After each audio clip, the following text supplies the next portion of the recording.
Hello everyone, this is Calvin Castine. We're picking up action midway through the game here. First half action. This is Northeastern versus St. John's. This is taped on 8th of October, as you can see. A slightly wet afternoon. The score at the moment is Cougars 1-0. They're leading on a goal by Missy Gadway. That's according to Christy Barnes, the ball girl here, who's filling us in.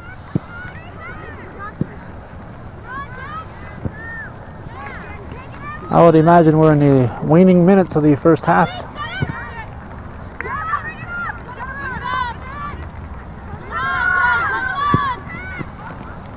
I was here in time for the start of the game. Unfortunately, I had a dead battery, and I had left my spare battery at home. Normally I always come to the games with 2 batteries. However, last night the battery that I had left at home, the one I'm using at this moment, didn't last very long. It normally lasts for a full ball game, soccer game. I used it to tape the first 30 minutes of a game here between Northeastern and Ticonderoga. And when I went to tape the Pee Wee game at the Rec Center in Rouse's Point, the battery was indicating that it was weak. So I used my second battery. And the second battery normally lasts for 2.5 games. So having used it only a little bit last night, I was entirely confident that it would last me through this entire game. However, when I plugged in my recorder, nothing happened. The battery was dead, so I had to recharge it.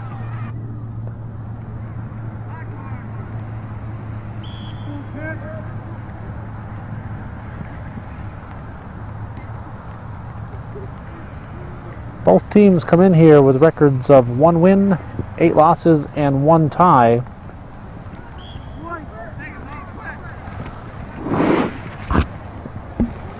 So this is an opportunity for the Cougars to pick up a victory here.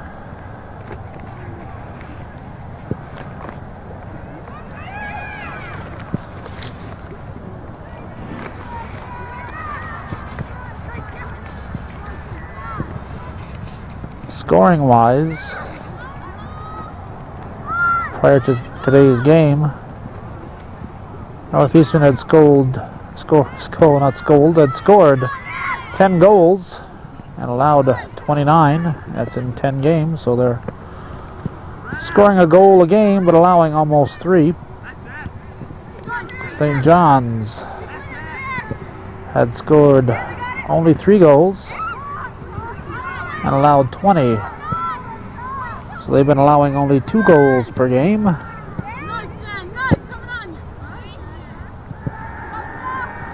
But they've scored only 3 goals altogether in 10 games, so that's about 1/3 of a goal per game.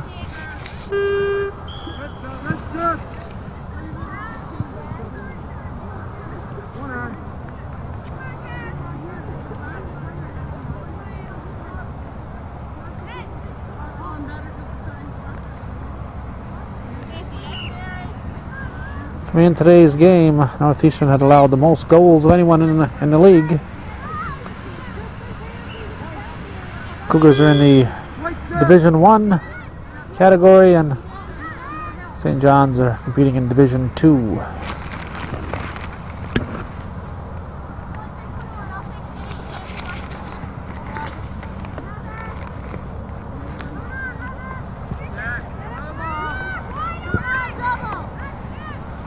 I'll be giving you the entire lineups for the Cougars and probably for the Irish from St. John's also at halftime. However, I thought I'd pick up action as soon as I got here on the field rather than walk across next to the scoring table.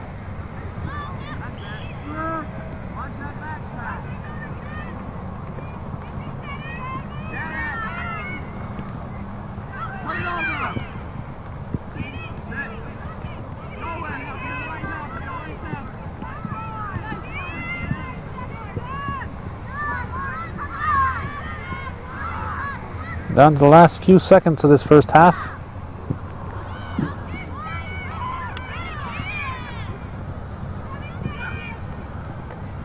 Pass it up, go!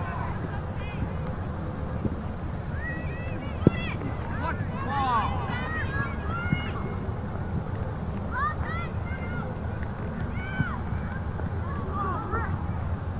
Go with it, come on, go!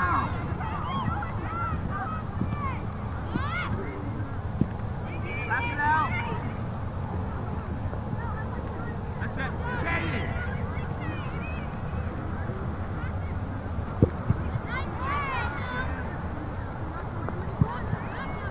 One. Go, go.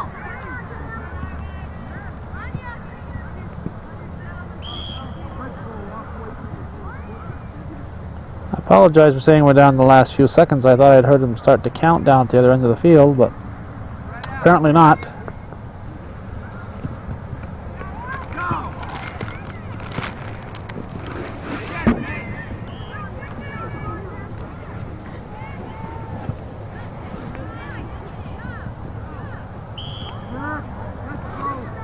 Time on my watch is 11 minutes before 5.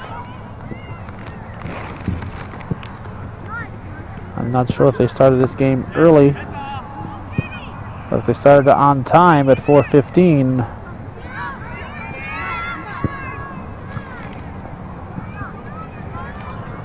we should be nearing the end of the first half because we're 35 minutes beyond that, allowing a couple minutes for the goal that was scored. Well, I'm sure we're within somewhere within the last few minutes of the first half. Cougars leading 1-0.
White throw, but neither team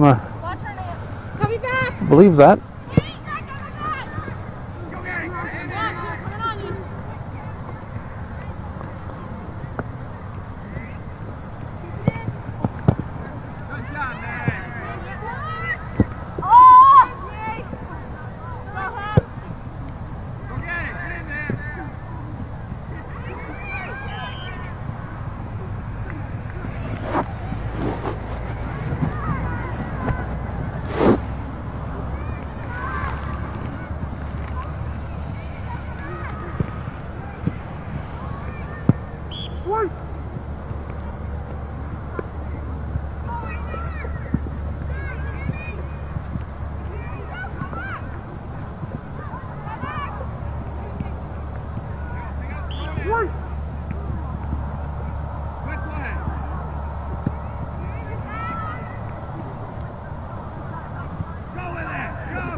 Whoa!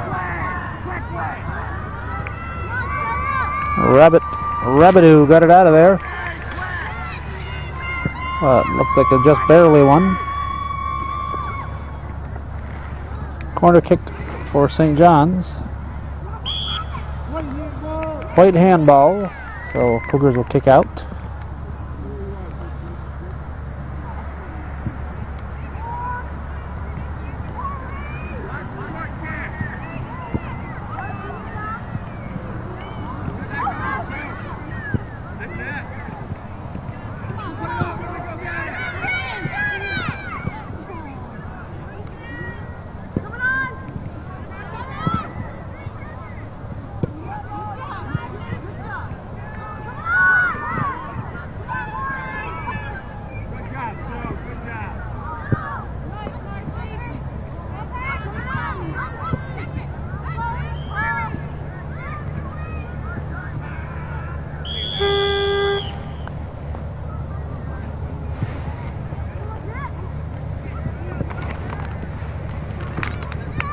That's the halftime horn.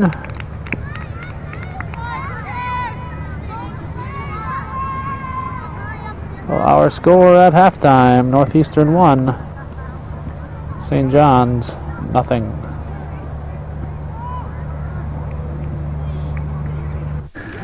I'm going to take a moment now to read off the lineups as soon as I dig them out of the scorebook. For Northeastern, Lisa Rabdu is in goal. Sarah Sample is number 23. Christy Pete, number 20.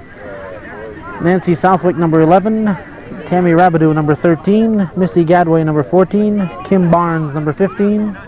Emily Gordon, number 21. Kathleen Hicks, number 1. Eve Engelbrett, number 9. Laurie Francis, number 4. Missy Merchant, number 7. Kim Musso, number 8.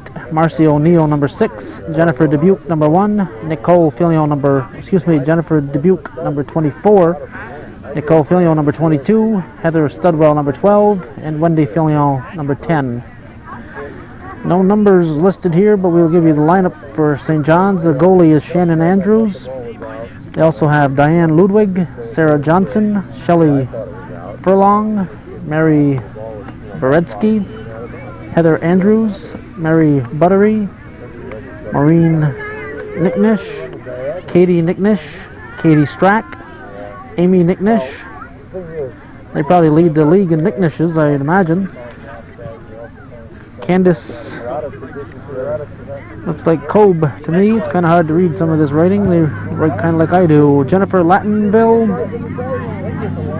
Jennifer Lill, Jennifer Scroonmaker, Sean Kelly, Sue Mannion, and Beth Sayers. The goal came in the first period at 15:53, and it was Melissa Gadway who scored.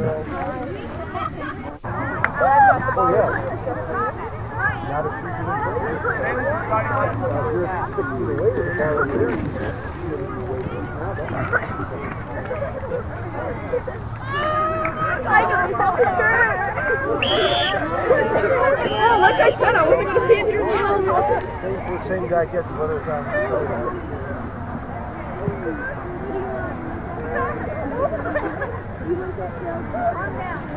Come on, let's go. Push it out. Let's go. Heather. The second half is about to begin.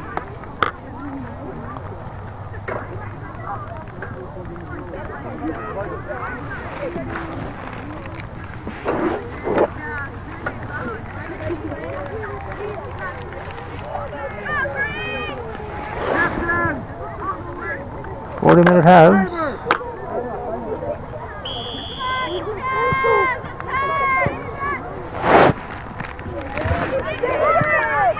Go get it, Amy. We got a different girl and then a ball.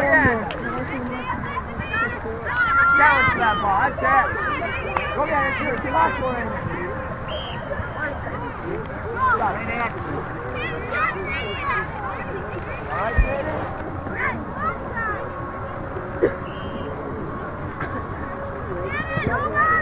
All right, go get it!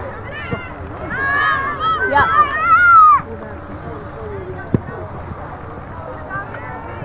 That's it. Push it along.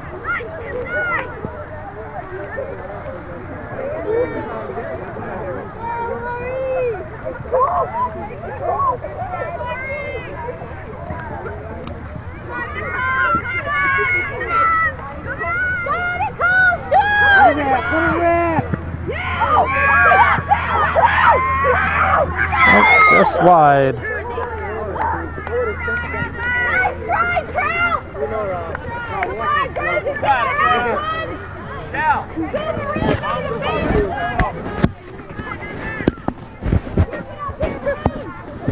The noise you hear is me adjusting my microphone. I can't hear a thing doing it, but I know when listening to these tapes that sometimes come kind of loud.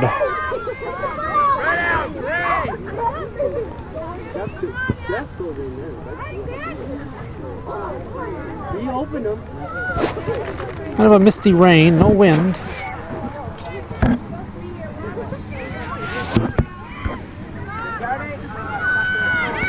I suppose I should be home watching the Red Sox and Angels play as I'm taping this, but duty beckoned.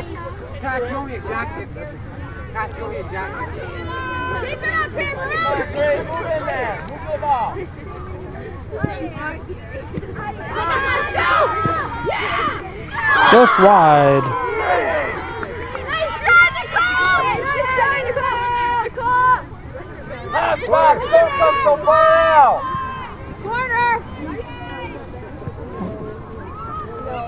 Corner kick.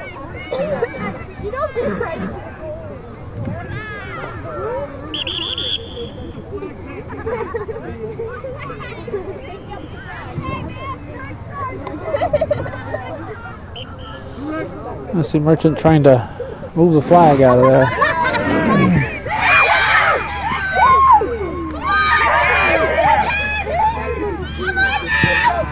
Might be a little high.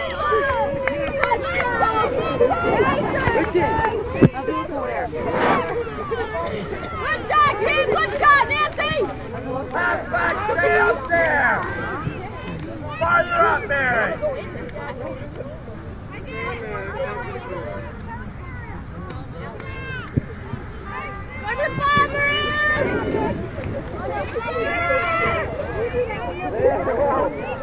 That's it!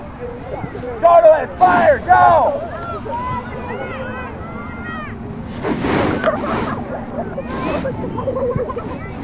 Go get it, Kay!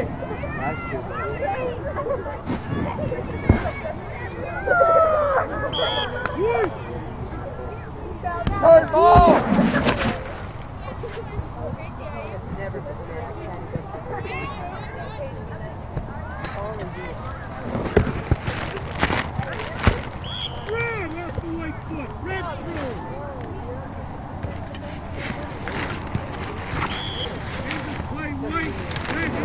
We just play on white. White, I guess, is the green and white of St. John's.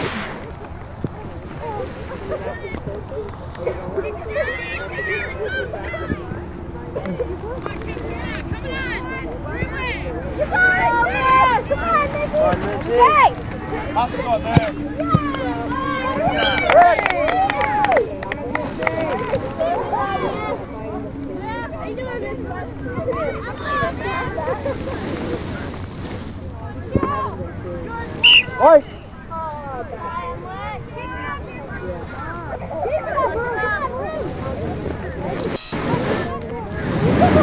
White!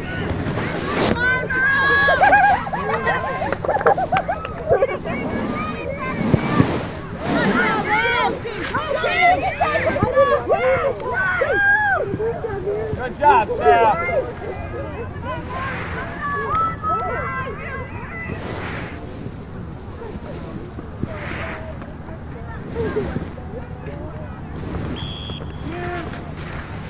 Come on, Cougars!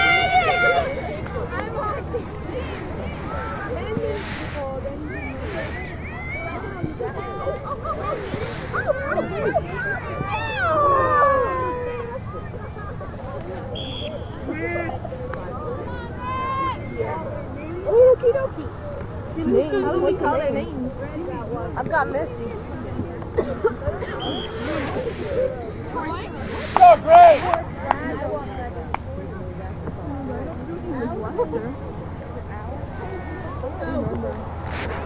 Go to it, Mo! Take it! Good, Tim!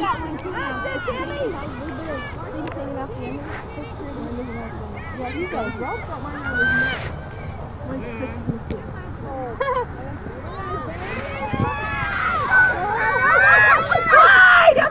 You got it, Lloyd! Go on, Amy! Wait, that's not all you want, then. Go to the ball! Nice, nice. Nice, Ken! I'm sorry. What? You think it's good, Kaden? My favorite. Good job, Ned! Cougars are dominating. Come on, sounds like this could be like 2 or 6 reruns. Oh, here, see that one. Get it out of there! Go with it! Go! Go with it!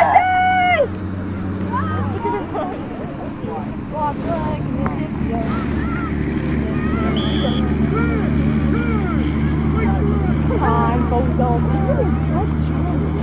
Go, man. Put up your head.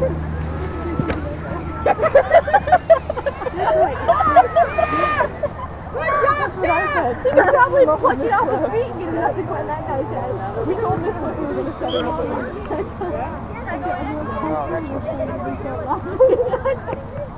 Cross the ball!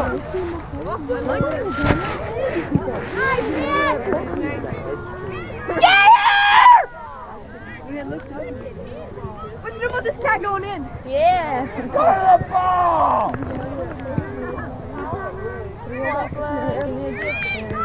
I don't know. Change direction! That's it! Good pass! That's it! Head ball! Set on that shelf before.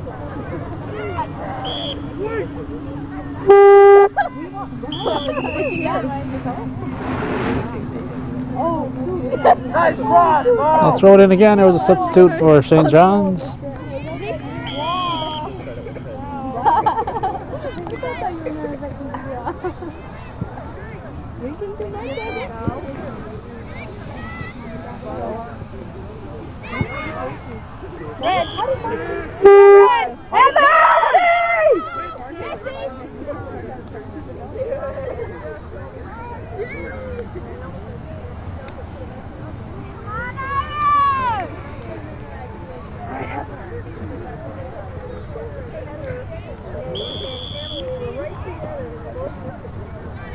Go to the ball, that's it.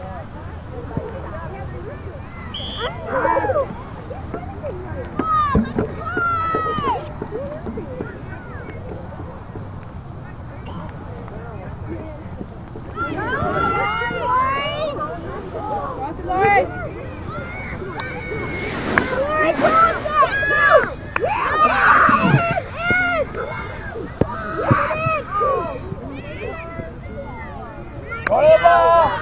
That's it. Nice job, Mary.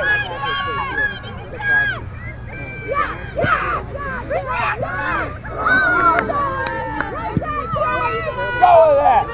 Take it through. That's it. Put it by him and go.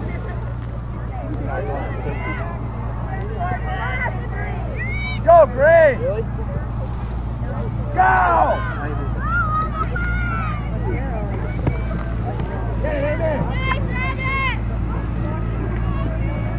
Without the rain, as we approach the 30-minute left in the game mark, it's kind of pleasant out. Temperature mild. It was 59 degrees just prior to game time and about 57 degrees at 4:30.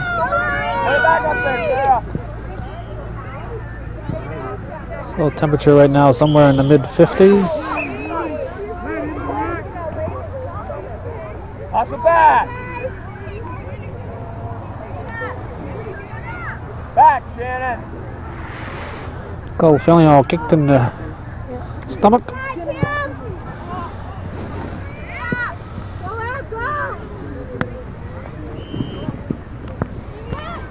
Good play. Put it by him. I say go with it. Put it by him, Shannon. Then go. Go. Go.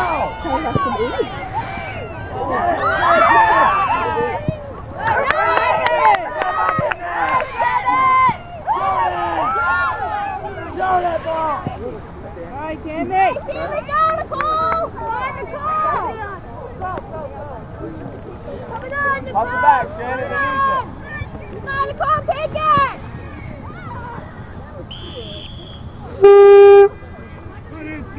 Red, 2 shots.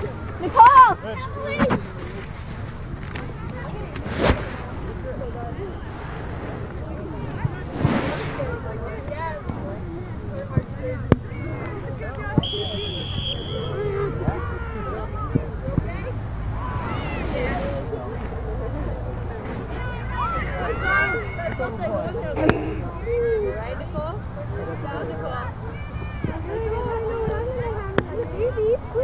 Sit, put it by him. All right, Tim. Go, Green. What? Right half side. Right half side. Up, Jennifer, up, Jennifer. 20.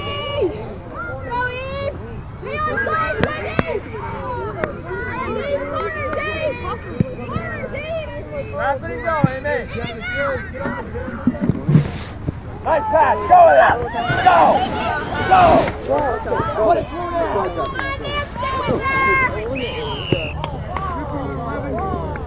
Good try. Trip on Northeastern. Direct kick for St. John's.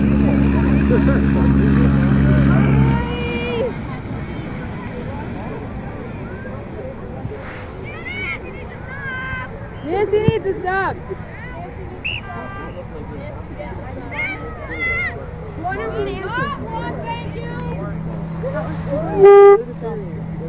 Nancy!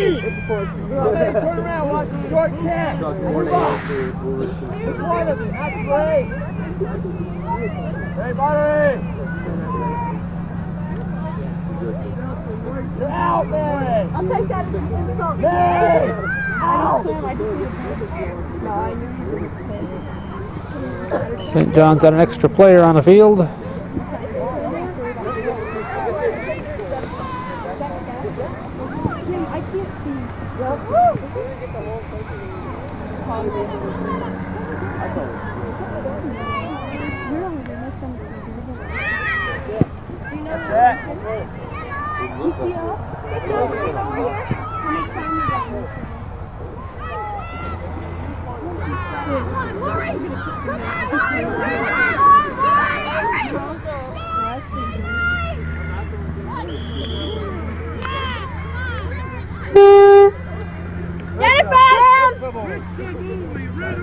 Red on it, come on. Match up, Green. Get Luso, take the corner kick. Keep it in bounds.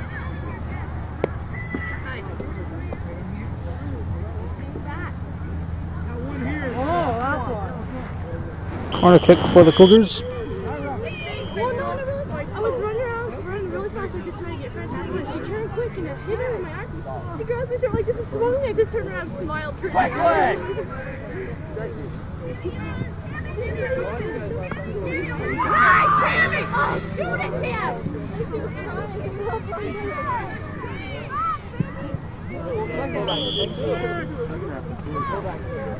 Come on, Maroon!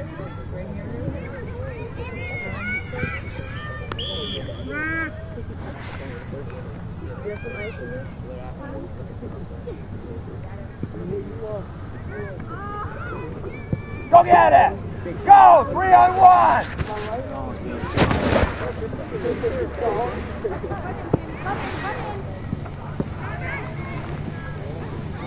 Grab by Rebidoux.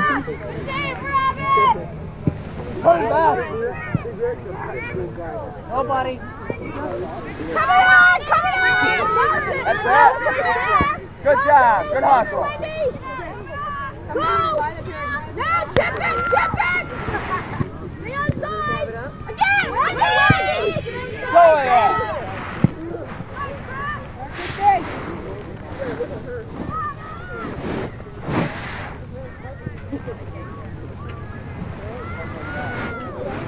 Go with it. Take it through. That's it.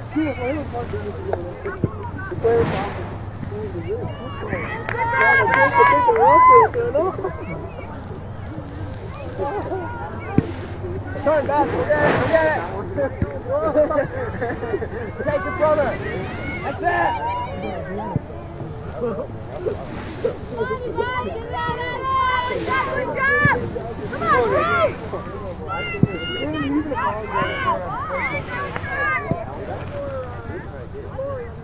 Go get her, Eve!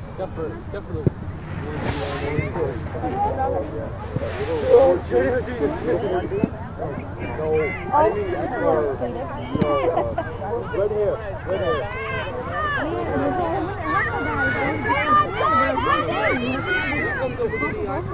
Let's go on.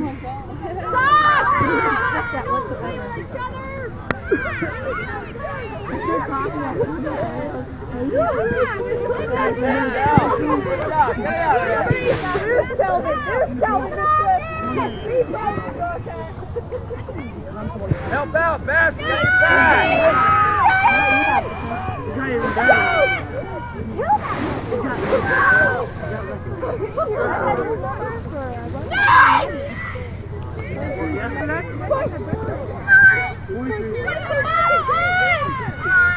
Oh, she was very good.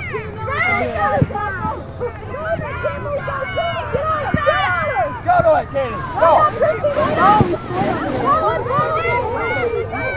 Run through it. Go to it.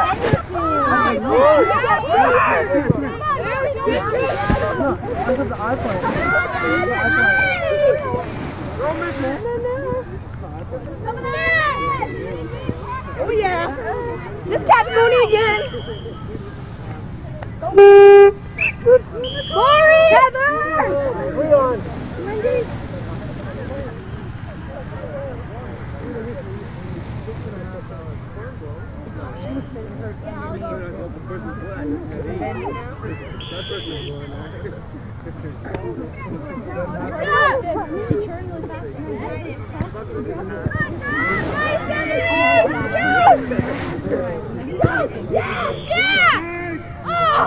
Offsides.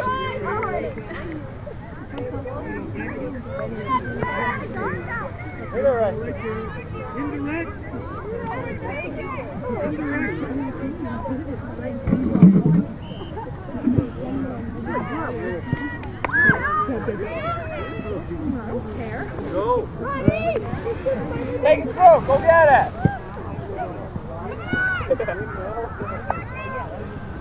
Go, Marcy! Marcy always runs on the side. I know. It's cute. What do you mean about that obstruction as long as you're playing action? Get it, Amy! Go, Amy. Come on. Go, Amy! Up the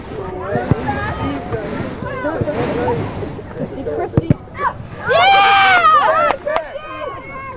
Good job, Ken!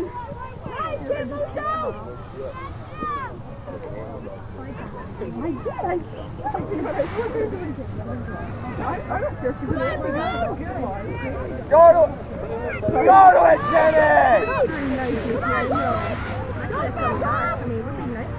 Good job, Beth. Good job. Go to Kate, sure. Nice. Go with it. Go. On this. Do it.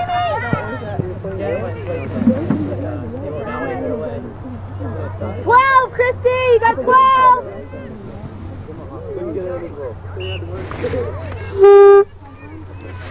Go, Jen! White dog.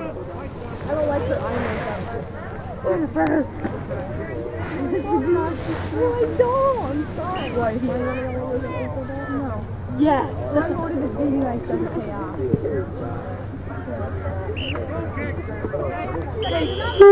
Stacy! Mercy! Turn around, watch the short kick. Yeah.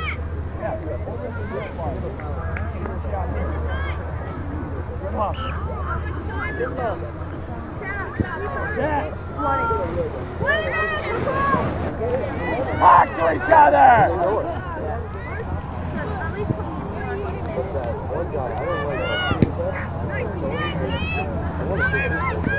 Good job. Take a pass.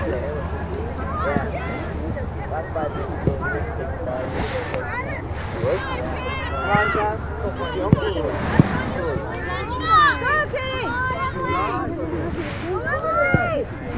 Wrap it.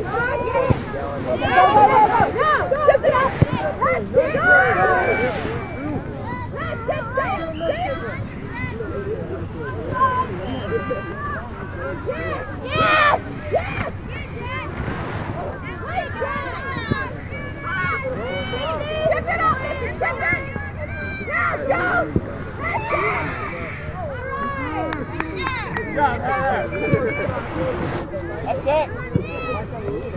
All right, Kim. Go, Green. Go.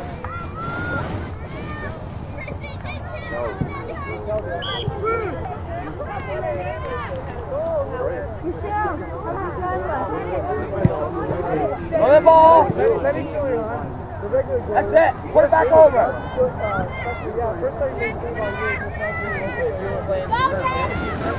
The ball, Jen. He wasn't in it. Keep going. Don't stop. Would have been in there, too. Don't stop. Good work, Jen. Good work. Go on.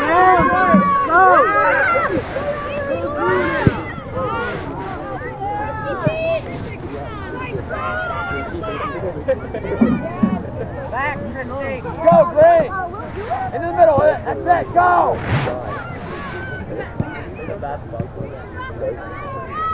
Put it up there, Beth. That's it. Get it, Jen. Pass it to it.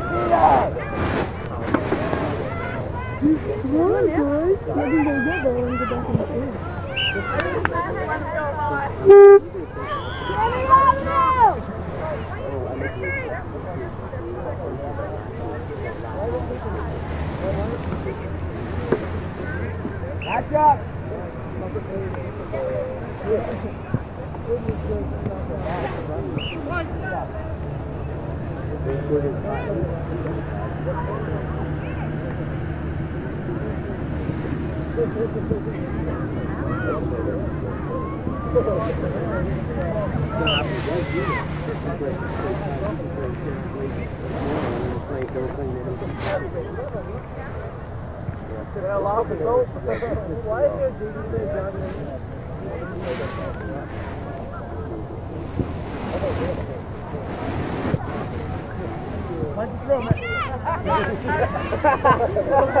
Went out there, shuffle to the head.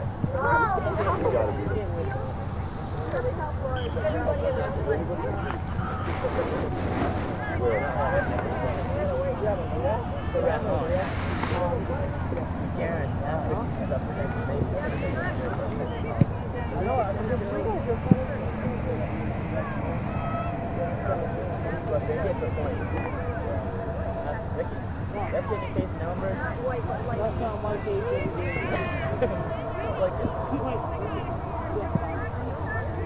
Come on, Diane, kick it. Run to each other. Run away, James. Direct each other. I want you to hear him. Right. See what happened to me. How much time?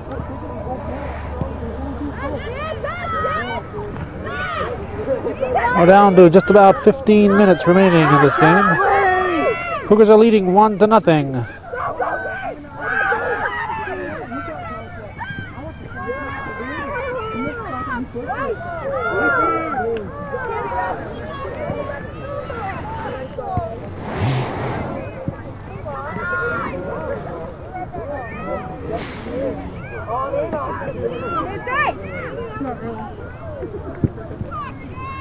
Go with it. That's it. Go, Mo.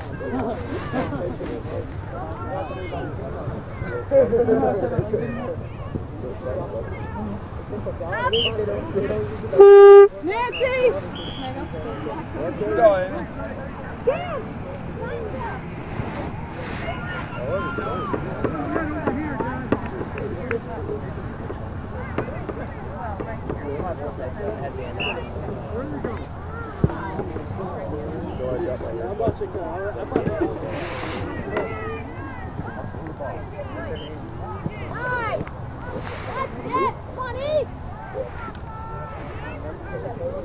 Go to it. That's it, Amy. That's it. Forget it. Forget it. Oh, yeah. All Go. right, Go. Lucy. That's it.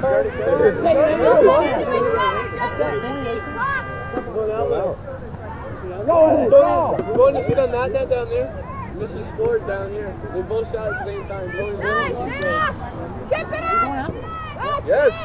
Put it in the hole. Oh yeah, that was What a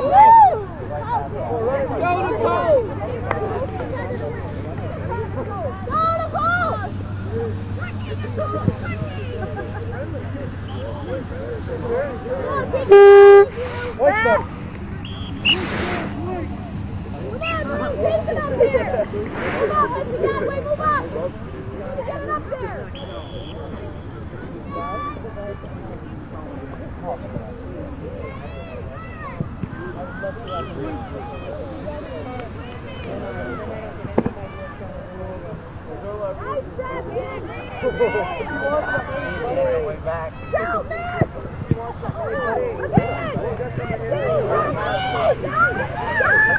Where the heck is somebody up there?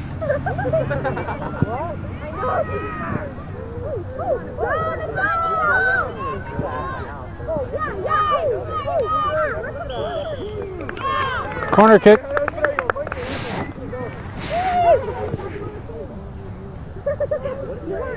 I'm going.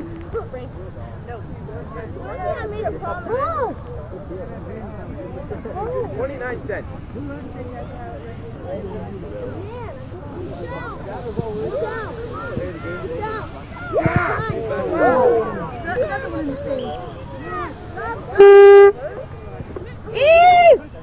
What's up?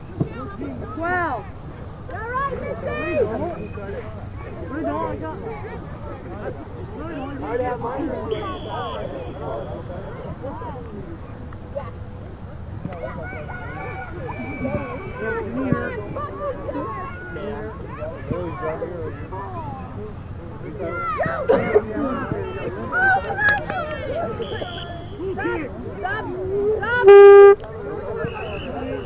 Get it back, Tim! Get it right! Go, Missy. Yes, go. You played good. Good job, ladies.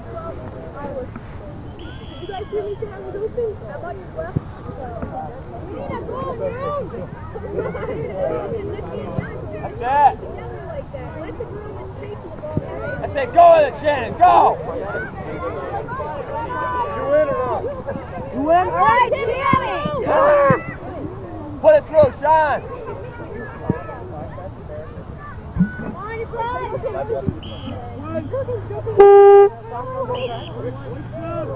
Quickly. Everybody knows. About 11 minutes left. Let's go, Green.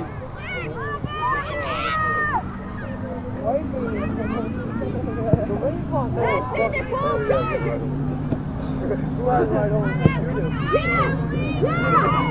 Up back, Sean. Go, Missy.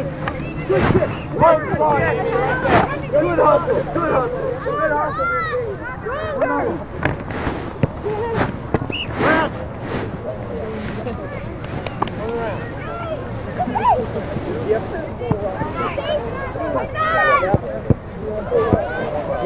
Go. Nice try. Nice try. Oh, Miss. Okay. Set. Yeah. Up there.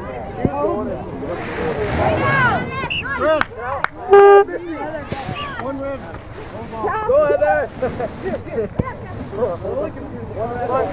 Match up.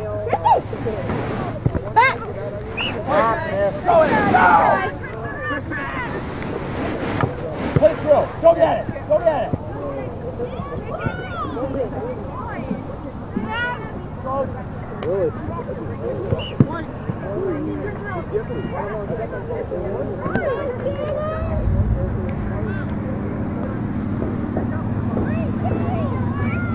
They won one and this was your sister. We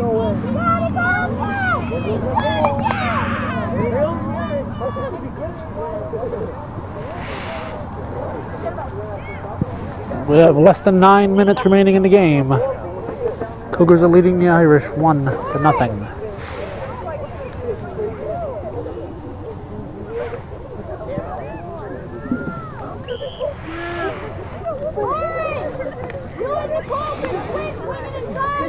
The lone goal of the game was scored at 15:53 of the first half by Melissa Gadway.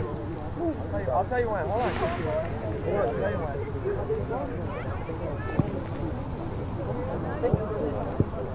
Don't even think of it.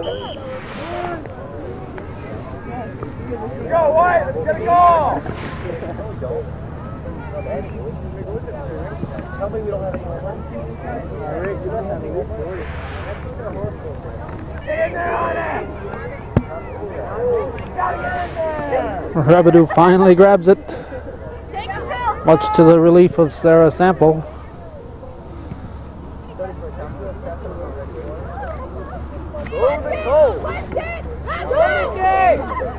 Oh, Nicole kept her balance. Whoa. It looked an awful lot like a push.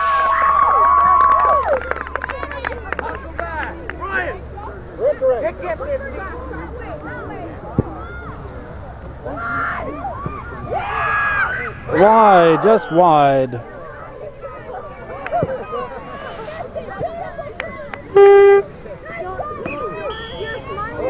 Seven minutes remaining in the game. Cougars 7 minutes away from picking up their second win of the year.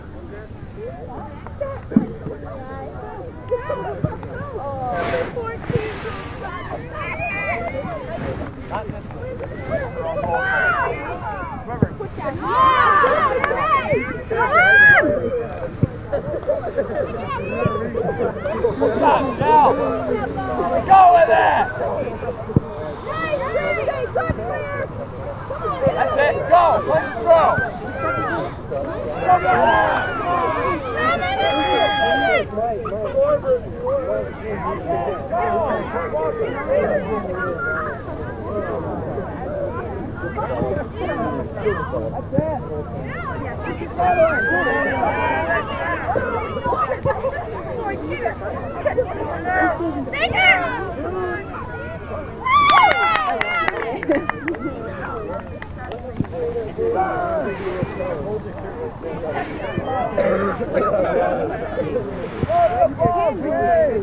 We need to score another goal just to make sure that we don't go to the side. I got green fungus on my fingers. How much more time? 6 minutes. Go to it! 6 minutes to get 6 more goals. Give it out. Give it out. Give it out. How much time? 6. For 6 minutes, beating our record.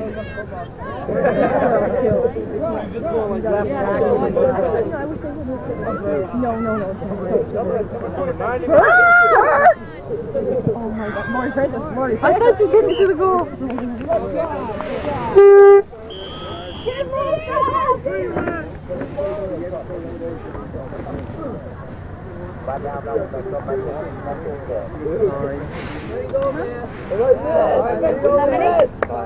Five. Drill us in, not ours. Come on, get it out there!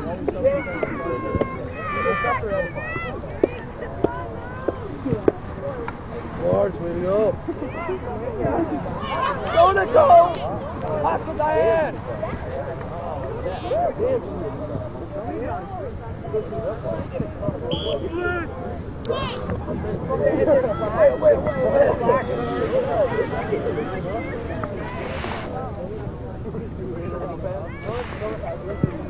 Go! Stand across to the wing there!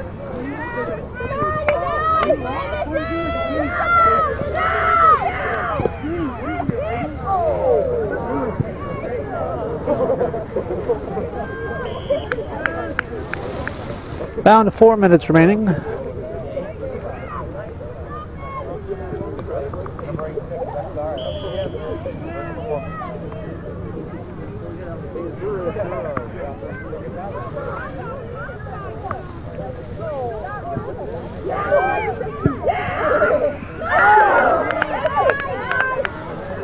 Starting to keep the St. John's goalie busy.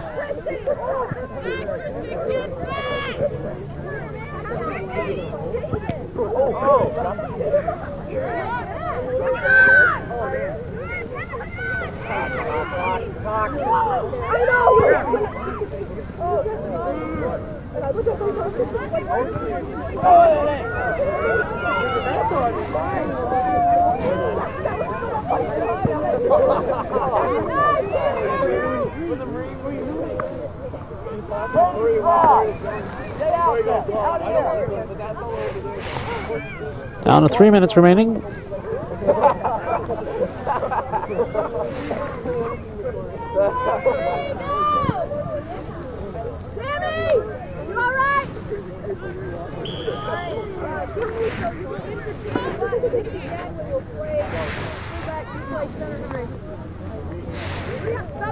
Corner kick. Timmy! Missy, Godway! Missy! Godway! Pull back!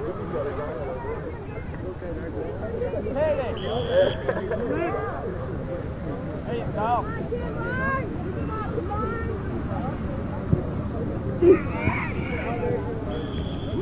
Another corner kick.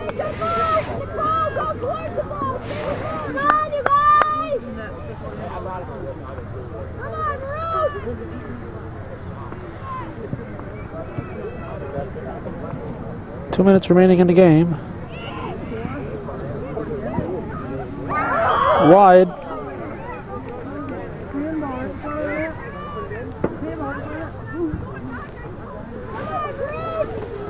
Another corner kick. Somebody deflected that apparently.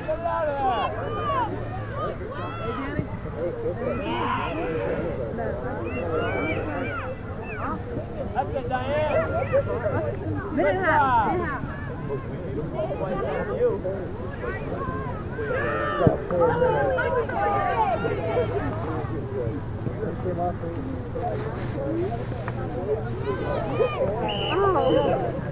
Come on, Ray! Ball!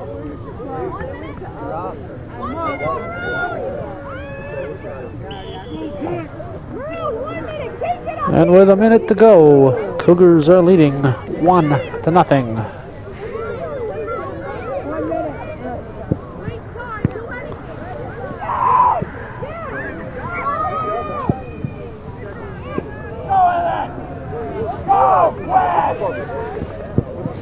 Time is running out. That's it. Go.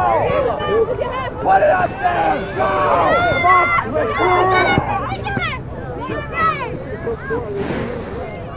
Clear it out. Out of bounds. Pick it up. Clear it out of bounds. Down to 30 seconds. Clear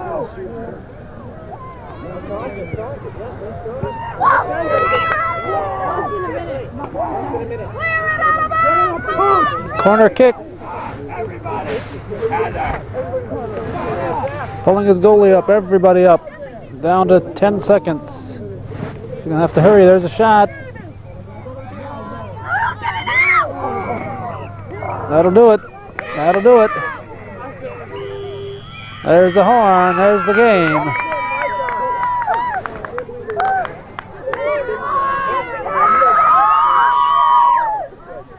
So the Cougars pick up their second win of the year. A 1-0 victory on an overcast Wednesday afternoon, October 8th. And now 2 wins, 8 losses, and 1 tie.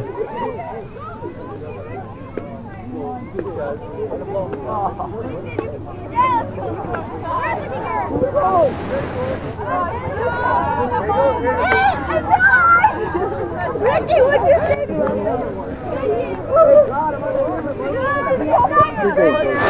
Calvin, give me a little, buddy. Got you, Ricky. You got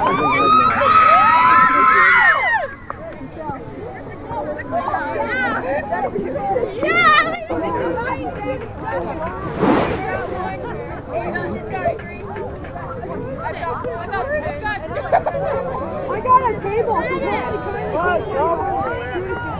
And now here's a little something we obtained from the Clinton Essex Franklin Library System.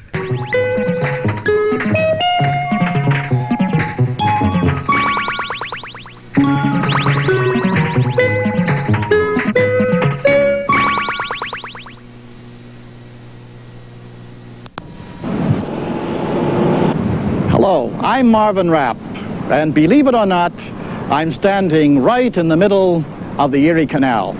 The building behind me used to be the old Waylock Station, and this street, Erie Boulevard, as it is now called, used to be the main waterway of the Erie Canal running right through downtown Syracuse. And over there is Oswego Boulevard, and it was the old Oswego Canal, which joined here with the Erie for those boats which had to travel north onto Lake Ontario. The Waylock Station was a kind of waterway toll booth where the boats were weighed and a tonnage fee was paid. The boats used to come off the main canal right into here. These walls are part of the original entrance to the Waylock Station. This plaque contains one of the shortest histories of the Erie Canal and one of the best. It reads, "Construction of the Erie Canal was hailed as the greatest engineering accomplishment to that time. Under the leadership of Governor DeWitt Clinton, construction began July 4th, 1817. With little technical knowledge, thousands of workers surveyed, blasted, and dug a 363-mile canal across the state. They hewed through solid rock and dug in marshes. They erected aqueducts to carry the canal over rivers and valleys. And they built 83 locks to take the canal over changes in ground level. When completed in October 1825, the Erie connected Albany and Buffalo and became the main route between the Atlantic Ocean and the Great Lakes. Passenger and freight barges crowded the canal. Western New York flourished with new, cheap transportation. The Erie Canal also hastened the development of the Midwest. The success of the Erie stimulated enlargement of the original canal in the 1840s and construction of additional canals. More than 500 miles of canals connected the Erie to other sections of New York State. After the 1870s, canal transportation declined and many canals closed. The Erie was modernized in 1918 as a part of the state barge canal system consisting of the Erie, Champlain, Oswego, and Cayuga-Seneca canals.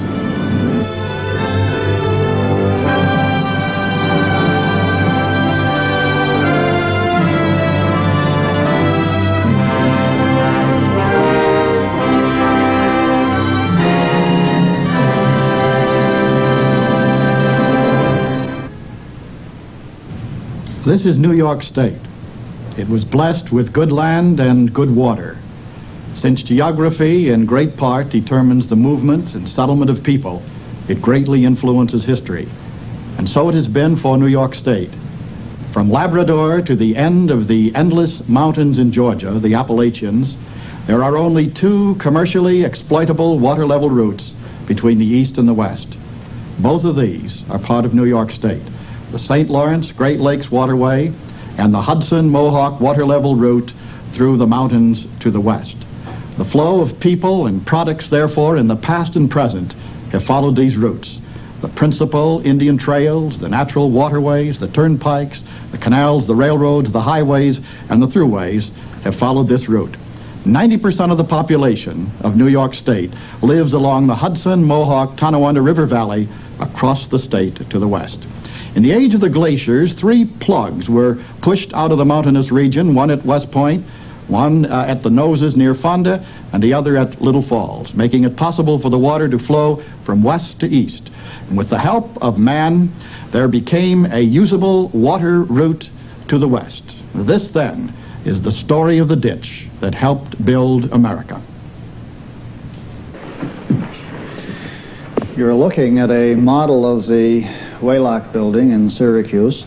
Today it houses the Canal Museum, and it was the only of the Waylocks which is still left. There were 7 of them across the state of New York.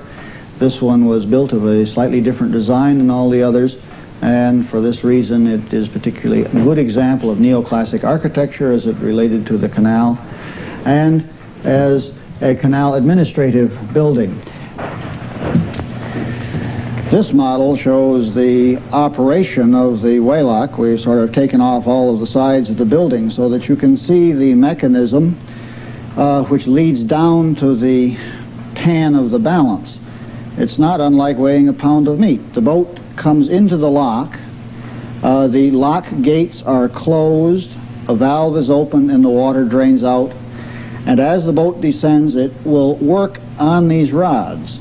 The mechanical advantage is transferred by a series of rods down into the building. And if one could go through that window, you could actually see the scale inside where the weight is read. Before we had direct reading scales, the state of New York tried to have hydrostatic scales. But it was a little hard to tell men who were used to weighing a hog or a side of beef that you could actually tell the weight of their boat and their cargo by a principle which says if you drop a stone in the water, the amount of water it displaces equals the weight of the stone. They weren't used to this, and they were much happier with the scale mechanism which is represented in this building. The waylock was a special type of lock along the canal. There were other locks which performed the function of moving boats up and down in the canal, much like the step axe and the flight of stairs. There were two basic types of locks. There were the so-called single and double locks side by side, which you could find almost anywhere across the state. There were 76 of these in the enlarged canal, and they performed the very simple function of moving either one or two boats up or down between the two levels of canal, averaged about a 10-foot lift or a 10-foot drop. In comparison with this, we had a special situation out at Lockport, where there was a 40-foot ridge which the canal had to climb up and cross. Here they came up with a simple expedient, or it seems simple to us today, it was quite a departure for them then, of combining 5 locks end to end so that you had a flight or a combine of locks. Moreover, there were 2 sets of these, so the boats could move west towards Buffalo at the same time as boats were being locked east on their trip down to Albany. As a boat approaches a lock, there are special rules. On the lower end, I have to go down and first open your valves up. You got to make sure your upper valves are closed before you open them lower valves. Then you open them lower valves, it takes the water that's in your lock out. Brings it to the level of the river outside. Then your gates again will sort of crack, you know, the pressure goes off, and then you know you're at level. So you open your gates. Now, you bring the fella in, give him the green light, bring him in, close your gates, then close your valves. Those valves are 7 by 9. They weigh, I understand, 6 tons. And there's a counterweight on the other side of it that balances it. See? When your valve is coming up, your counterweight's going down. When your valve is going down, your counterweight's coming up. It's an even Steven, you know? And so then after you got your gates closed, you close your valve. Then you come to your upper end, give them 1/3 on your upper valve, brings them up nice and slow. Of course, he hooks up onto a ladder or one of those pins there until he gets up.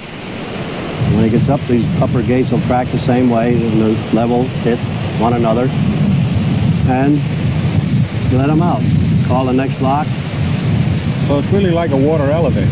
Well, it's all what do you say, gravity? Earl, on this spring day, where are we actually? You and I are sitting on a stone, which is a part of the Fort Bull waste weir, as is known to us. Earl, tell me the difference between this waste weir that we're sitting next to and a feeder. What is a feeder? A feeder is where the water comes into a canal, and it helps to maintain the water level in the canal, and a waste weir is where it leaves. It's like a safety valve in a steam line or something. It maintains the water level in the canal, actually. Now see if I understand this. The reason we needed so many feeders, we still need them to supply the water for any kind of a canal, but when it was completely artificial, that is Clinton's Ditch and the improved Erie, because they weren't using the actual waterways, you had to get a lot of feeders coming into that. Is that correct? Well, it's more or less correct. The feeders were always important in the summit level because the water was used up both directions by lockings down from the summit level. But there was also leakage and evaporation which had to be taken care of by feeders. Right. You had to replace any water that was lost in any part of the canal. Now, is this part of the feeder system? Would this be a structure along the canal that would be important as far as the water? It would be a structure along the canal, but it is important. It was important. And tell me how this functions in relationship to the canal.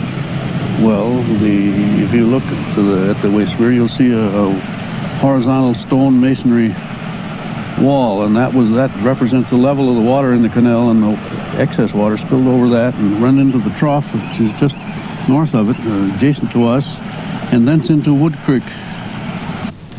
One other very important structure on the canal was the aqueduct. Very seldom did the canal find streams flowing in the right direction. And when the canal had to cross a river or a stream, they built an aqueduct. It basically is a bridge for water, and it was used to carry the canal over another body of water. The famous one in the state, of course, is the one which they had to build over the Seneca River as they went through the Montezuma marshes. And during the latter period of the canal, this came to be known as the Richmond Aqueduct.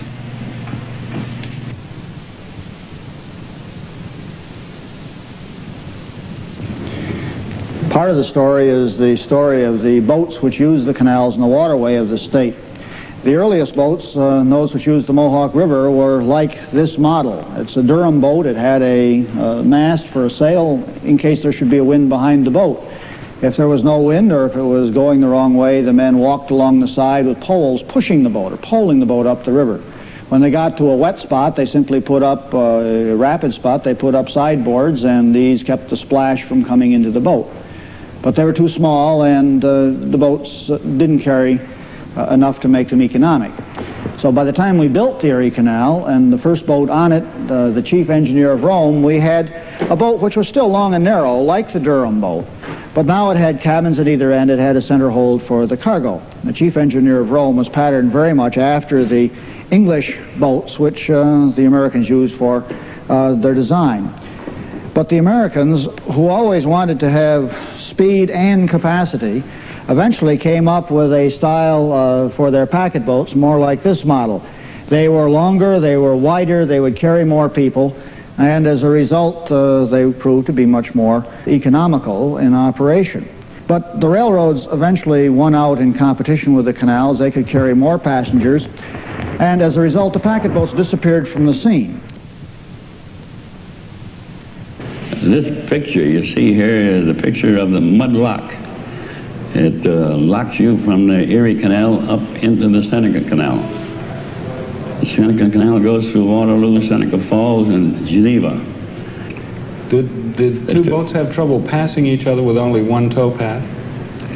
Well, when you were meeting a boat, if you was westbound, you would have to pull your mules over one side of the towpath and stop. And your tow line would drop to the bottom of the canal, and the eastbound tow would pass over your tow line. And when it had cleared your tow line, then you'd pick up your slack and you continue, just the same as if. But the eastbound boats always had the right of way. I was born on the old Erie Canal, and I started working, really working, when I was about 10 years old, driving mules. And I drove mules and I steered boats. That was on my father's boat for a good many years. And then I got switched over onto tugboats, and I worked there until I retired when I was 70. Wasn't it a lonely job working? Well, it was lonely, yes, especially at night when you're out there, only a kid driving on the canal, and the wolves come along and holler, it'll scare you. But they kept right with the mules, and it wasn't too bad. Of course, as time go on, you got used to it. There was a lot of drinking rough on the canal, but the bigger majority of the time is that when you're going along, it was pretty good. But when you got in port on either end, and then those guys would take off, and they'd have a good time. And as fellows say, they get out of their system, and then they'd be ready to come back when you got ready to come out again. But it was rough. There was fights and stuff like that, because I never got in no fights, and I never took the drink with them. I was down the canal all my life. I never took a drink of stuff in my life. Again, by comparison, because horses and mules were good up to a point, but we thought we could add power, we get a canal boat of this type where we have added now a stack, an engine, and we have rearranged the cabins to get the weight in the proper places, and now we have a steam canal boat. And the next logical step, of course, in progression for that was to move from the steam canal boat to a barge such as this, which was either pulled or pushed by a tugboat. And these boats, of course, are the immediate forerunners of the boats we find on the canal today. Mr. Van Voort, tell me about the trips you used to make on the canal. This company I worked for used to have about 7 tugboats on the canal, Champlain Canal. And they had one big tug that towed the river. Oh, they'd come up with, maybe 10 or 12 boats. Well, you can only take 4 through the canal. That's 2 lockings, 2 boats to lock, see? And when you got to Whitehall, say they had 12, they put the 12 together, then this tug I worked on, the Madeline Murray, we'd hook on them and take them to Canada, St. John's, Canada, up to the head of the Canadian Canal there, Chambly Canal in St. John's. Well, crossing that lake was no cinch. There's some big storms comes on that lake there, big ones, make you tie up. You know, pull in the mountains like, tie up. We used to do that once a week. Take coal, sulfur, sand, merchandise, and always bring back paper and lumber. There was only 2 things that come back, paper and lumber, or like pulpwood. You know, pulpwood for mechanic build. Unfortunately, there aren't any of the old boats left, but the museum does have the representation of one of these boats here, and it's actually possible to come up the gangplank and walk around on the deck and get a feeling for size. The central feature, of course, of the stern of any canal boat was the cabin, and in this, of course, the captain lived with the crew. Mostly the boats were family-owned, and so the captain lived there with his family.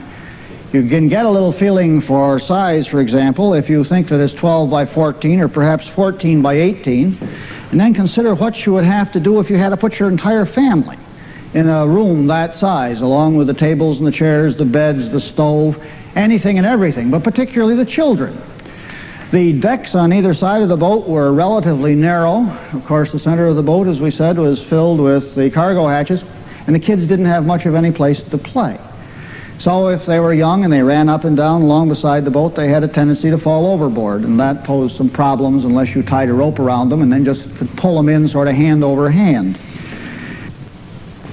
When you were a youngster, how long a day did you put in, and what was the day? What did the day consist of? 12 hours a day with 6-hour watches. 6 on and 6 off, night and day. I was in the canal, of course, down the river. I stayed on the boat, which was naturally was my father's boat. I took care of the mules. I had to water them, clean them, and feed them. And that was a couple of days going down the river. What did the mules eat? Well, they eat oats and hay mostly. They take them on board the boat and and harness them, and you'd give them water and you'd feed them. And then you'd go over and the boat and you lay down and had 2 or 3 hours nap. Then you had to get up and clean your mules off, feed them again, give them the hay, and put the harness down. Then you went back and ate your supper. And I remember a mule going overboard, and there's a bridge about half a mile from the boat. And you swam across the canal, and you walked up, and the guy went across the bridge on the other side to get him, and he swam back again. They did that 2 or 3 times, so after a while, they went in the canal, a fellow jumped in after him, got a hold of him, and lead him back to the bank. Of course, the bank was always sloped, and he climbed up on the bank. I remember, I seen that happen, too. Were the mules cantankerous? Were the mules cantankerous? Were they mean? Well, some of them mean, yes. The mule was mean. Because one of them, they'd give me a kick right in the mouth, and he was mean. I'll never forget him. And he never kicked nobody else. I give him a beating. But I was only a young fella. I remember it. Everything on the canal boat had a specific place. Along beside the deck of the boat, we had a bilge pump because the boats were built of wood and they leaked. And so you kept your pump at the ready if you should be unfortunate enough to need it. On the roof of the cabin at the stern, you had a toolbox. The captain needed his tools. He needed to know where they were, and they were in one place. Coils of rope were a familiar item of the trade, and he needed to work with those. And he had a boat hook, which was, again, very important if he needed to fend off from the side of another boat or if he needed to pull himself into a snubbing post. And so that, again, was something upon which he relied and which, by having it on the roof of the cabin, was very convenient. In doing his daily work, of course, and because he worked 24 hours a day, someone had to spell him at steering, they steered the boat with a tiller. And as he moved back and forth, he would brace his feet on the cleats on the deck so that he wouldn't fall down. The boats were slow. They may have carried 240 tons, but the combination made them difficult to steer and made this something more than just child's play. When it got night, they would light the lamp. If you didn't live on the boat as a family, you probably were the mule driver. You would sleep up in the stable with the mules.